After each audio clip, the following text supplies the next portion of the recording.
A new military zone declared in Texas. Where it is and what it means for migrants trying to cross the U.S.-Mexico border through it. And billions for a border security boost.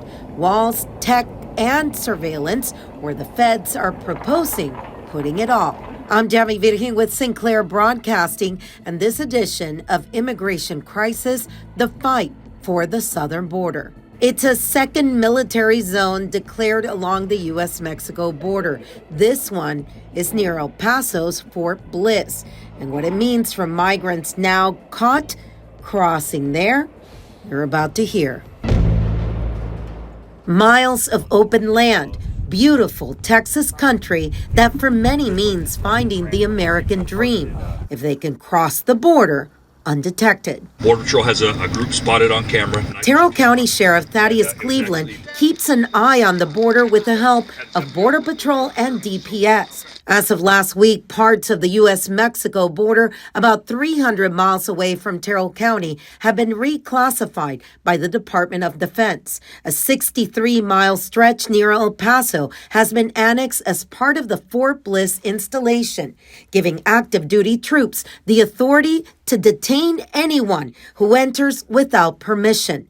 This is the second zone created in the last 2 months. The first in New Mexico, where an area near Fort Huachuca was annexed as part of that military base, where more than 80 migrants have been charged with Title 50, a federal trespassing law that's rarely used. There's a legal element and there's a narrative element.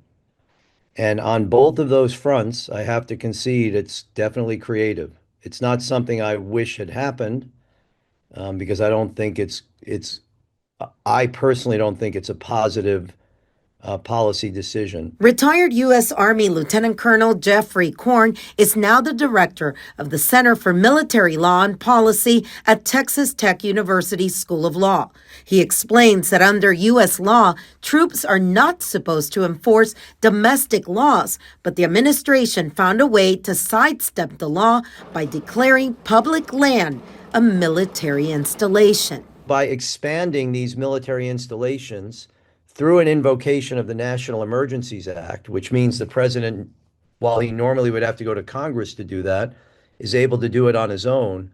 He's just bypassed the restrictions of the Posse Comitatus Act and enabled federal military forces to enforce custom and immigrations law through the fiction, if you will, of protecting the military installation. So it was creative. Corn also tells us that there are two issues with what the administration has achieved, the legal side of it and the narrative of expanding the military installation because, quote, we are being invaded. From the narrative perspective, everything that the Trump administration and the Trump campaign has done has been to try and characterize the flow of migrants to the United States as an invasion.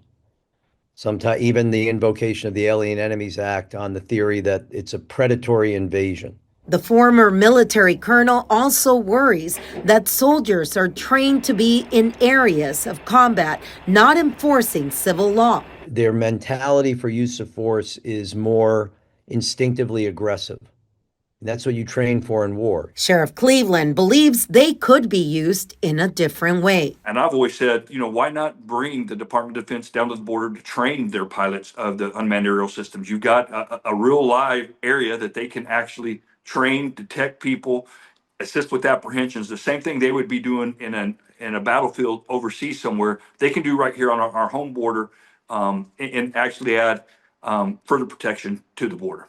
Professor Corn points to past incidents like the 1997 shooting of Ezequiel Hernandez, a teen who was tending to his family's goats, by Marines in Presidio, Texas, as proof of what can go wrong when the military is pulled into policing roles. He wasn't trained to use force in a very graduated and restrained way that we expect out of Customs and Border Protection or state troopers or whatever it may be. Both Corn and Cleveland agree on one thing.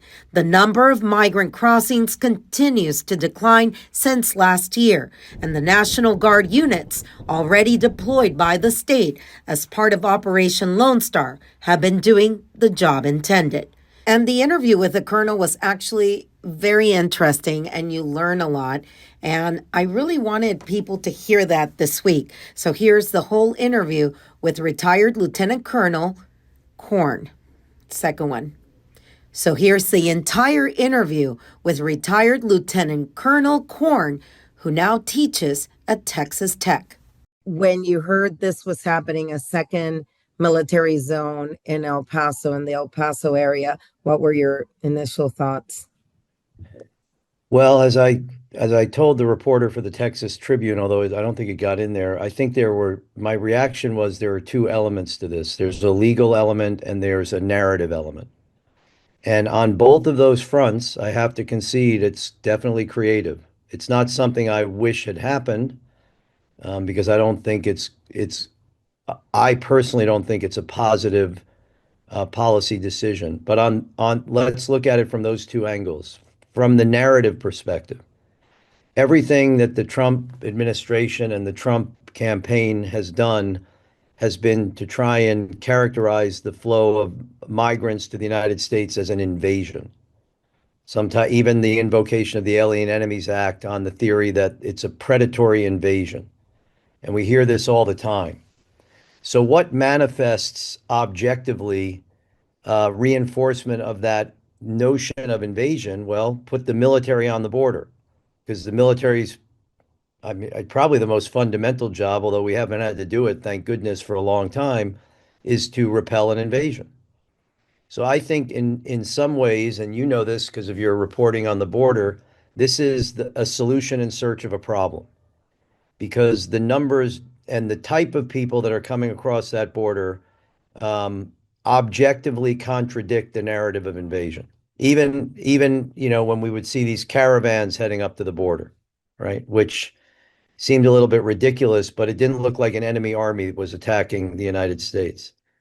But if you expand the role of the active duty federal military on the border, you are signaling, I think, to people who are inclined to that view, the that the nature of the threat is much more significant than prior administrations have acknowledged.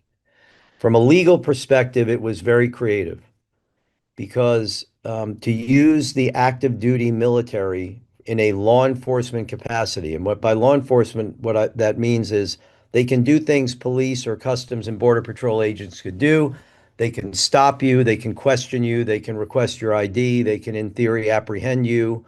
To do those things is normally prohibited by a law called the Posse Comitatus Act, which was enacted after the American Civil War to prevent the active duty military from being called to support local law enforcement authorities. That's what a Posse Comitatus is.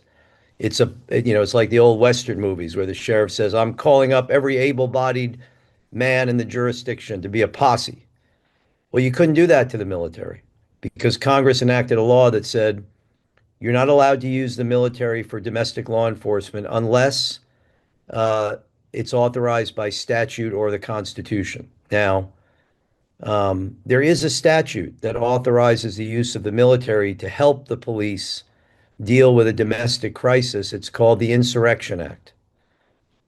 And it normally requires a request from the governor to the president based on the civil situation being so out of control that they have to have military assistance. The last time the act was invoked were the riots following the acquittal of the police officers who beat Rodney King in Los Angeles, when Gray Davis went to President George H.W. Bush and said, my police and my National Guard, by the way, because the National Guard belong to the state and they're not subject to this law, are so overwhelmed we need backup. So a lot of people from the beginning of the administration have been assuming that the president was going to maybe get the governor of Texas to make a request for military assistance, and then he could invoke the Insurrection Act. But they bypassed all that because the military does have authority to enforce law and apprehend people that threaten a military installation. So if your viewers or listeners just imagine they're out in Nevada and they want to drive onto Area 51, they're going to be arrested by Air Force security police because they're entering a military installation without authority. You were a military child. You know that when you wanted to go on the base in Stuttgart, you needed an ID card. Oh, yeah. And there were military police at the gate and they checked everybody. That's protecting the military installation. So by expanding these military installations through an invocation of the National Emergencies Act, which means the president, while he normally would have to go to Congress to do that, is able to do it on his own. He's just bypassed the restrictions of the Posse Comitatus Act and enabled federal military forces to enforce custom and immigrations law through the fiction, if you will, of protecting the military installation. So it was creative. It's not something I had thought of, um, and you know that is the function of a legal advisor to the president. The president says, "Here's a goal I want to achieve. Tell me how I can do it legally," and then you look at these different options. I don't think that ultimately, if it's not legal, you have to say that. But if you can find a way to achieve something within the limits of the law, then you go back to the president and you say, here are your options. You can invoke the Insurrection Act. You can, and here's one that's relatively new, expand the size of an installation. But there's been a lot of stuff behind the scenes that have created the conditions for this. For example, the EPA has been narrowing the scope of protections for endangered species and other requirements when you expand a military installation. So I don't think it's necessary. You know this better than I do from your reporting. The number of migrant crossings has plummeted. We're now starting to see reverse migration back to Mexico and Central America because people don't want to live under the shadow of, going out for coffee and having ICE arrest them and being disappeared. But do we need the military on the border? I mean, this is what happens when you're president. You get to make these judgments. So for me personally, since I've done this for a long time, I remember going to Presidio and covering the shooting of Ezequiel Hernandez by by the military, and this was a goat herder. So Yeah. is that one Yeah. of the things that we need to worry about? But then we're talking about the expansion of a military installation, so there really shouldn't be any civilians there. Well, there are parts of military installations that you don't even realize you're on. For example, there are parts of the George Washington Parkway that goes from Alexandria to Mount Vernon that are technically part of Fort Belvoir. And so this is not, I don't perceive this as something where you're going to have a lot of areas fenced off and high security zones. The risk is that people are going to wander in there thinking they're in a, Bureau of Land Management land or whatever, and they're going to find themselves being confronted with active duty military personnel. And the concern you raise, my younger brother actually worked on that case a little bit when he was at Fort Bliss. I know exactly what you're talking about. Yeah. And that is a concern because soldiers are not usually trained to be policemen, right? Their mentality for use of force is more instinctively aggressive. That's what you train for in war. Your father was in the military. He wasn't trained to use force in a very graduated and restrained way that we expect out of Customs and Border Protection or state troopers or whatever it may be. So yes, you have when you deploy active duty military forces to the streets of the United States or the parks or the territory of the United States to enforce law, you are increasing the risk of mistake.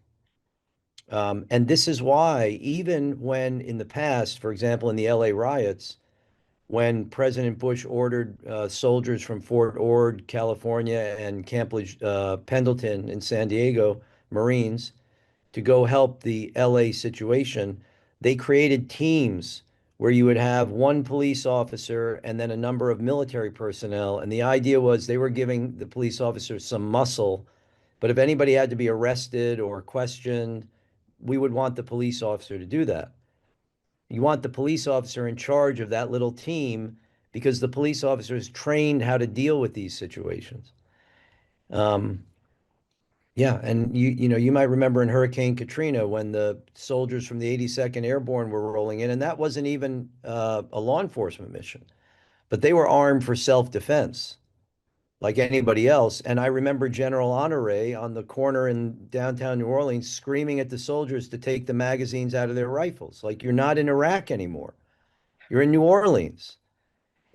So yes, it's a challenge for the military leaders whose units are going to be deployed in those areas. They've got to retrain their soldiers. They have to be very cautious about use of force.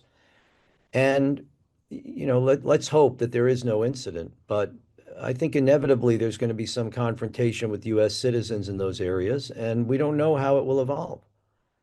Which, by the way, I would say is okay if there was a real and a real crushing need to back up the law enforcement capability. But Governor Abbott's already deployed the National Guard. Correct. And if you do look at some of the reporting on them, and you've probably seen that half the time they're so bored, they've got nothing to do. I mean, it's like crickets when you go out to the border these days. And I yes, the presence that President Trump put in when he came into office has helped to diminish it. But I remind people that the numbers started going down Under once Biden. Mayorkas and Biden cut a deal with Yeah, Mexico, and the Mexican military started going yeah. closer to the border and sending people back. Well, by the So way, that's another potential risk that there yes. could be some accidental incident between Mexican military and U.S. military, which would be not a good thing. So again, if you know this because you spend so much time reporting from the border, but if you're an average American voter in Wisconsin or Iowa or Nebraska, your reaction to this is, man, it must be terrible down there if we have to deploy the military, Yes. which And which which serves the interest of the administration's narrative, yeah, and I'm glad you talked about that because there are two different things. One is the narrative, and one is the honestly law. the reality and the law of what's going on. With that said, while they're doing that over there, we still have National Guard over here along the border. At Mhm. what point do you see the National Guard no longer being there? Is this, I mean, Mhm. I've done stories on, you know, families carrying babies being shot at, not next to, shot at with those pepper ball sprays. Yeah. Some people carrying babies. This is not what you said is correct. This is not what the military was trained to do. So at what Well, then, point are we going to shift again?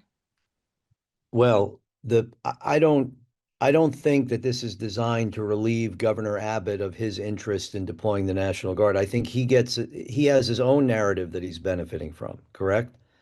He's played to this border crisis like the entire Republican Party has played to it.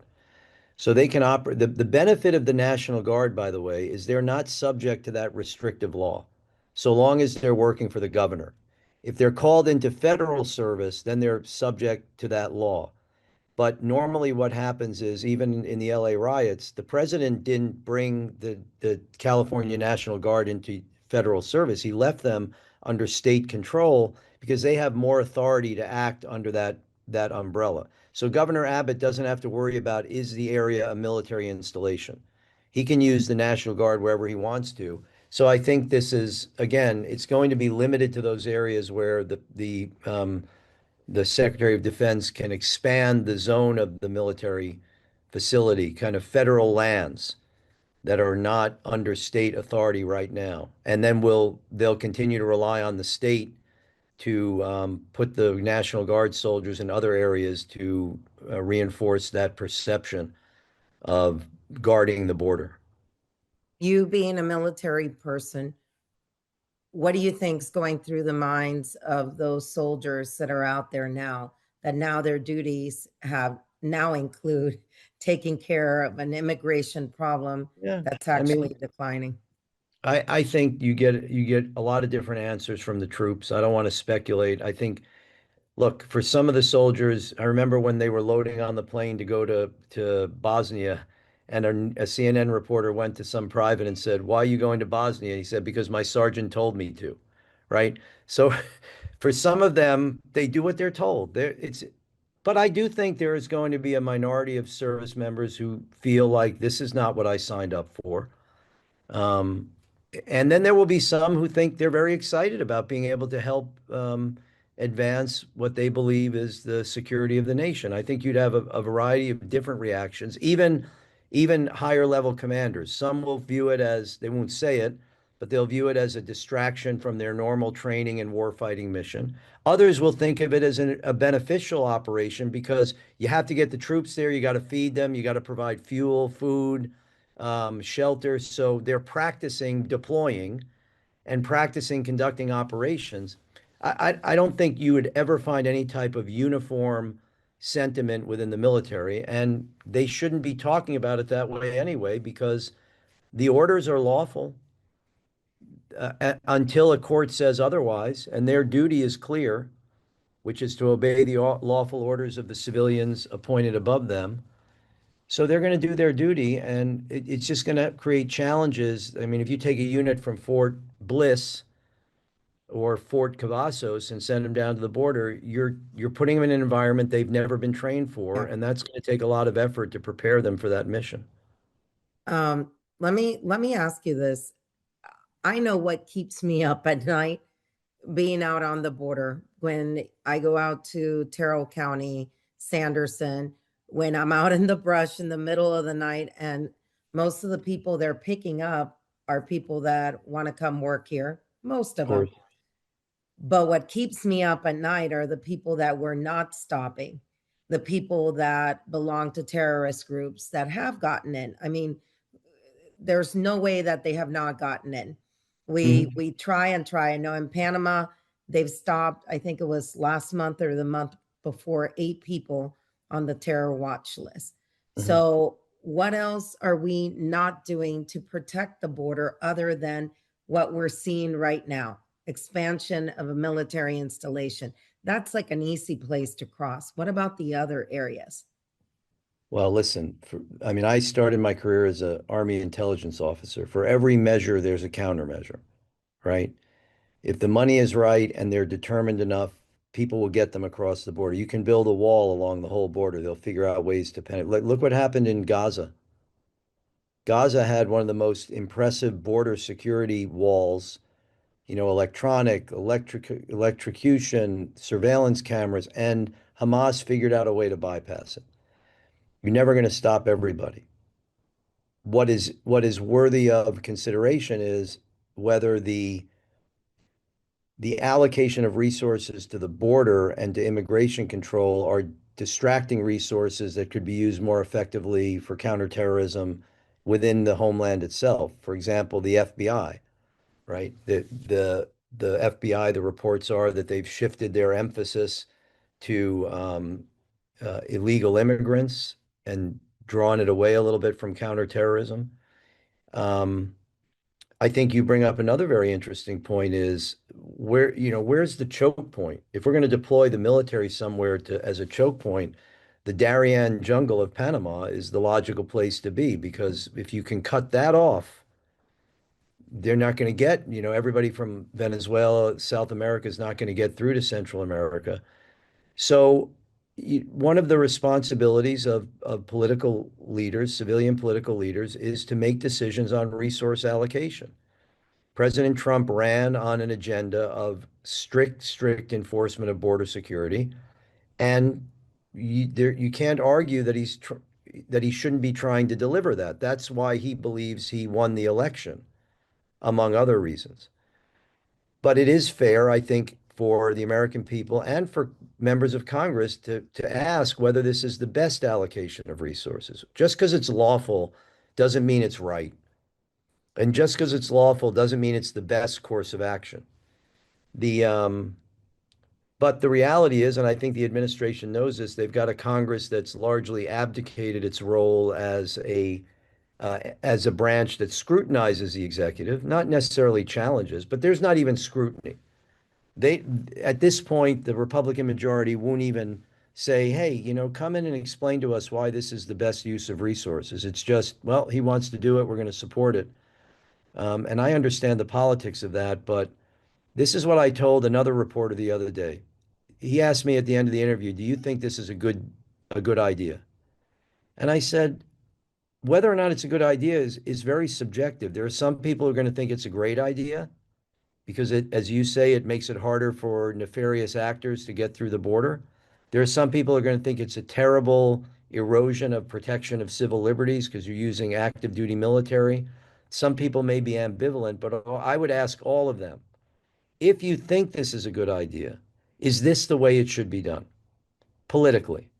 From a lawmaking perspective, should we be happy that the president has bypassed all these normal order type legal processes to make this happen? Because if you are supportive of the policy and you're okay the way it's being done because Congress is slow and gridlocked, whatever it may be, you better be prepared to accept the same type of executive actions when it's a president from a party you're not supporting. And I think that, for me, as somebody who teaches national security law, that to me is the real issue. Not is it a good thing or a bad thing? Presidents have the responsibility to propose policy and then sell it to the American people. And then Congress has a responsibility to be inquisitive and critical and determine whether or not they agree that this is the best course of action. And without that, we start to drift towards unitary power and away from the model of, in constitutional rock, you learn about 3 co-equal branches of government. The truth is that they're not truly co-equal. The Congress is the most powerful branch of government. And there's supposed to be friction between Congress and the president. That friction creates good policy, and it's all being bypassed now. And I think that's what viewers really ought to consider. Not necessarily whether you think it's a good idea or a bad idea, but is this the way we want these actions to be implemented in our nation? And I think you brought up a good point that I often, when I talk to people, I tell them, it's not whether you're, Republican, Democrat. It's just seeing what's happening with the laws that we have there. And you hit it on the nose. If you're bypassing laws, and these are laws or an action that I agree with, what happens when it's an action I disagree with? So Sure. that's why we have it. That's why we have the laws. That's exactly right. The president is able to do a lot of this because he invoked the National Emergencies Act. What happens when a Democratic president invokes it for assault weapons? And then says, we'll take him until the courts tell us to stop. I mean, the Second Amendment people would be blowing their tops. And I'm not saying that I think that should happen or would happen, but whatever processes you endorse here, you have to be willing to accept in other contexts. And I want to clarify one thing. I don't think anything the president has done vis-a-vis this expansion of military installations is unlawful. It Correct. certainly hasn't been declared that yet. He is relying on statutory authority and the power of his office. That's understandable to implement his agenda. Again, the question is are we comfortable with invoking a law that's designed for national emergencies and then using that law that enables you to bypass having to go to Congress and say, I'd like to expand a military installation. Will you give me statutory authority, and go through all the debates and hearings that would involve? And some people will say yes, because it's way more efficient. It gets it done faster. But the founders of our nation did not create the 3 branches of government to produce efficiency. They created it to preserve liberty. And sometimes efficiency and the preservation of liberty are inconsistent. Our Jordan elder now tells us how Congress is planning on boosting border security with new technology. Billions of dollars worth of technology. Here's Jordan. $46.5 billion could be headed toward border barriers, the physical and the invisible. What we need out there is both detection capability with technology as well as persistent surveillance.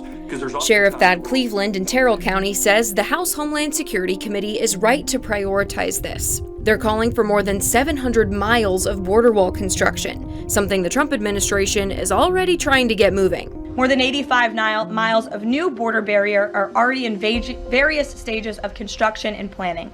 But the committee is also calling for 900 miles of river barriers, which could look like the buoy system near Eagle Pass. CBP tells us there are no floating barriers under contract at this time, but outlets across the country are reporting that plans are in the works. I would foresee most of it being deployed down on the southern border with Mexico, and most of it from Del Rio down to Brownsville. This is all happening as we see the lowest number of border crossings in years. But Governor Greg Abbott says that doesn't mean it's time to scale back.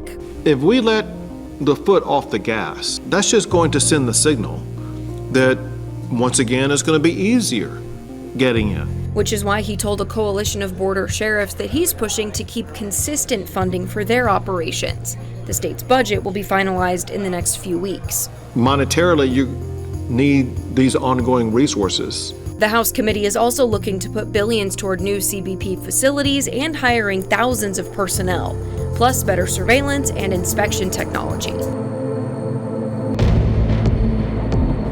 That's all for this week in another edition of Immigration Crisis, the fight for the southern border. In San Antonio, Texas, I'm Yami Virgen for Sinclair Broadcasting, where we continue being the eyes and ears of the southern border. Until next time.